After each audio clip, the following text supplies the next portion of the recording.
Hi guys, this is Lily from Inner Fire, and today we're going to be talking about the topic of skill mapping. The majority of the interview for jobs is going to be focused on, do you have the right skill sets that the employers are looking for? So I would say that this video is one of the most important video to watch for in my entire series. When you're looking at skill mapping, the first thing you want to do is go to the job description. It's always available. And then they might list many things in there, whether they want specific technical skills or personal skills, soft skills. There may be many things like 5 items, 5 skills they're looking for, 10 skills. What you want to do is think very carefully and build a strategy around this. So you want to narrow down to what you think are the most 3 important skills they're looking for. And you're mainly going to address these 3 skills. The rest of the skills, you can think of examples as well. But I want you just focus on the top 3 most important skills that you think that they need and you have. Once you do that, this is going to help you to really deep dive into these skill sets. I rather that you go in depth than that you go across the board and be really general. For example, I did a mock interview with this fresh grad, right? And I asked him, okay, so tell me about yourself and like your skills. And he lists out like in 5 minutes, like 10 things, I can do marketing, I'm a good public speaker, I'm all of these things, right? But the thing is though, he doesn't even take the time to really understand what the employer is looking for. He just listing out all his good qualities, right? And the examples I love to use here again is very simple. Think of this, right? If a person is hiring you to fix a car, let's say a Mercedes-Benz, right? And he only cares that you can fix the car and that you can like maybe do a good job at washing it and polishing it up. Those are the only 2 things he needs, right?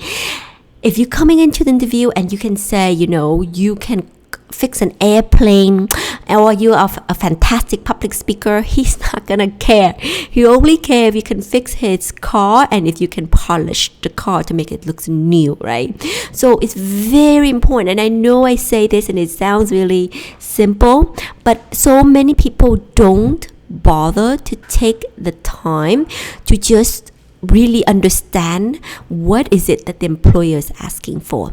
And in this case as well, just use your judgment, make a judgment call, pick 3 skills that you think are most important, and then we'll build a strategy, we'll build a storyline around it. You might not have the rest of the other skills, but if you have built a solid foundation and you can show them that you can do these specific 3 skills, then you can make up for other skills that you're lacking as well, right? Okay, so what I want to go next is I want to show you this very simple framework. Once you pick the 3 skills that you think that they need, you're going to give them examples from your past experience. This is the first level to show competent, right?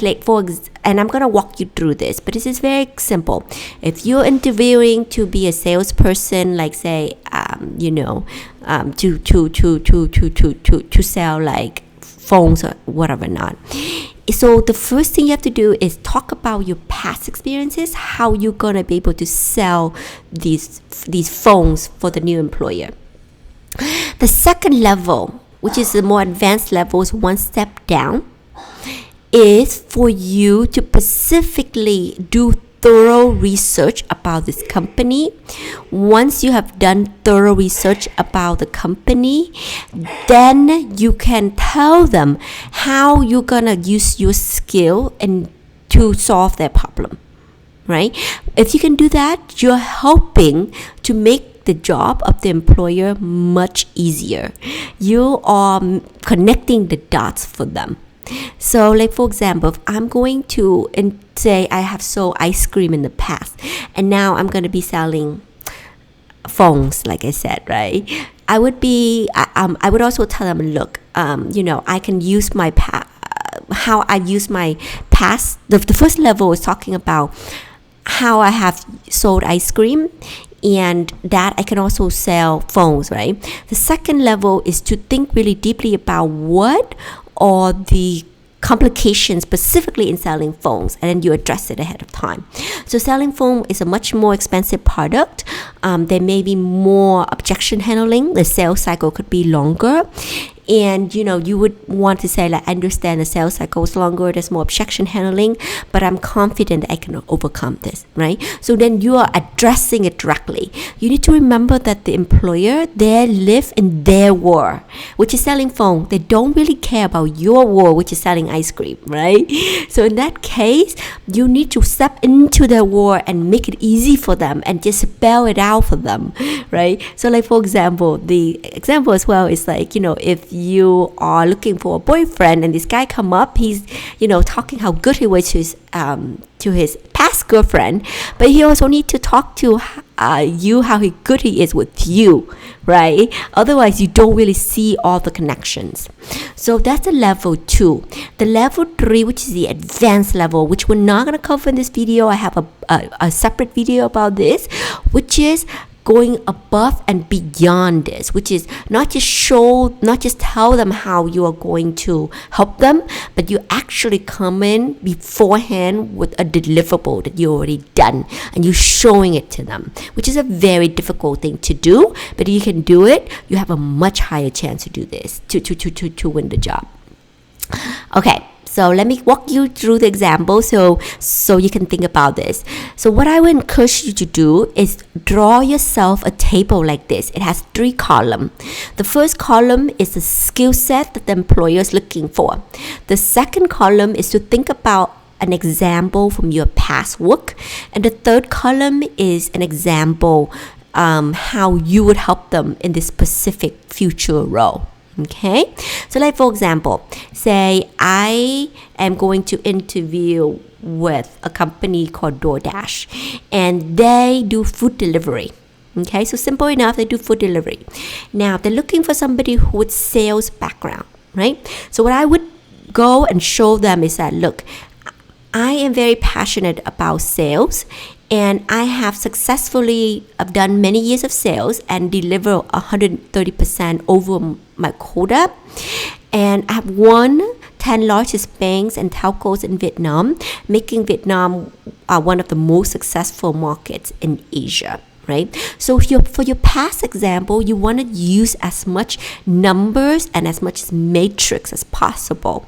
Statistics, number, and matrix. Again, because when you do that, the listener can easily understand. So like, for example, right, if I'm interviewing to be a singer, and I said, I'm a really good singer, that doesn't mean, that might not mean much, but if I can say, like, I've done 100 concerts, right?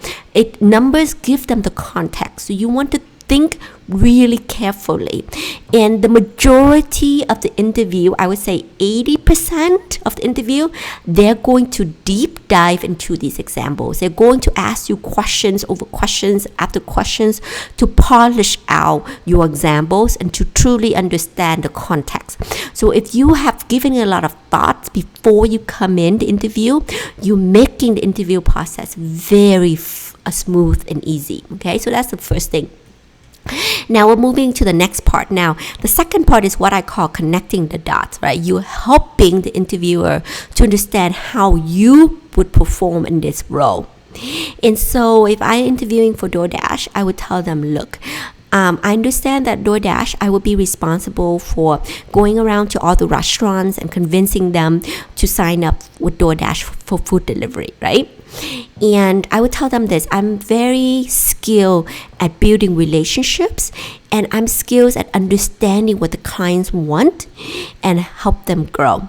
So because of this, I'm confident that I will win many clients by listening to their needs, and then I will explain to them how DoorDash can help them grow the business, and I'm confident I can sign up restaurants through this process. Right? By saying this, you are showing DoorDash you understand what the job description requires to do, and that you have an actual plan, and that your specific skills of being able to do sales can solve this problem. So you're making the job for the interviewer so easy, right? He can just listen to this, he understand that you have the right skill set. So I'm going to give you another example, which is if they're asking for exceptional customer service, right? Exceptional customer service. Again, I would have an example from my past. I would say, I specifically love helping people, and that's why I'm really good with customer service. So for example, at my past company, I work with many clients who didn't speak English. My job did not require me to do the translation, but because I want to help them, so I always go above and beyond and do the translation myself just to help them, right? So this shows that you are really willing to help and that you have really good customer service, right? But that doesn't just stop there. You need to go one step further. You need to show them that, okay, if I'm interviewing at DoorDash, I can also, be really good to the DoorDash clients. So for example, I would say, I understand that at DoorDash, many customers, they work at nighttime. Like many restaurants, right? They always work late, until 9-10 p.m. because their restaurants are open late. 10 p.m. is outside of my working hours, right? But if they call me asking for help at 10 p.m., I'm willing to take the phone call and help them because that's what they need. So by saying that, you show the employer you understand their pain points, you understand the business model, and you're willing to help. It makes it really easy. I was just talking to one of my mentees. He's interviewing with Uber, and he told me that, Uber told him, oh, I like you, but, you're a fresh grad. You don't understand Uber's business model, right? So if he has done the research ahead of time and watched my video on how to do research about a company before you interview with them, you need to do that research, right? Once you understand that, then you can come in and you can tell them, not, oh, you know what, don't worry, I will learn very fast, because that's what he said. I will work hard and I will learn fast. But anybody can say that. If he can give them an actual example, then he would be much better off. So for example, on top of my head, right, if he can say you know what, I understand that Uber's is a startup, things changes all the time. So maybe you'll be hiring me to as a community manager to work with all the partners in the ecosystem, but I'm willing to go one step and above and beyond to anticipate the needs by studying models of how Uber grows in other countries like Thailand and Taiwan, and then I will see if I can help win new partners even before the business model evolves, right? So if he can say things like that, it will make the employer feel much better about him understanding the business model. So the last example I want to give is that here, if the company is looking for a proactive problem solver, right, I would give them a past example. So again, I would say in the past, I would work at LinkedIn, and when I joined, we did not have a marketing department for our office, but being a proactive problem solver, I didn't wait around and lose time. I instead hosted my own event, and it was very successful, and I won 4 business deals because of it, right? So again, you're giving clear examples, you're giving them numbers, make it very easy for them. And then you move into a future example. Then you say, at DoorDash, right, I understand that I would be mostly working by myself. I'm not going to have a lot of people supporting me because you guys are a startup. I am very proactive, so don't worry. I'm already thinking about creating my own PowerPoints, my own presentations, customizing to each of the individual needs of the client, and this way we can win more business because the clients feel we understand them. Okay, so this is all for me for this session, but please watch this video again. This video is very fundamental, and I would say again 80% of your job interviews are going to evolve around this specific topic. Polishing and trying to understand if you have the right skills. So just make it easy for the employers. Prepare the examples ahead of time. Prepare them in a column like this. Pick the 3 skills they need to focus on. Don't go beyond 3 because it's too many. I mean, if you have time, you can think about it, but really narrow down to the 3 that you think are the most important. Give past examples, give futures example of how you would specifically perform in the company. So this is all for me. If you have any more questions, just private message me on LinkedIn or the Facebook group, and have and all the best, you guys. And if you have made it this far, if you have made it into the interview process, congratulations. That means, from the screening process, they screen hundreds of candidates. Interview process, they're likely only going to interview between 5 to 8 candidates, right? So you have a much better chance, and that means that your resume was really good to have gotten this far, right? Or the person that recommends you was really good, and you are good as well. So congratulations, and all the best.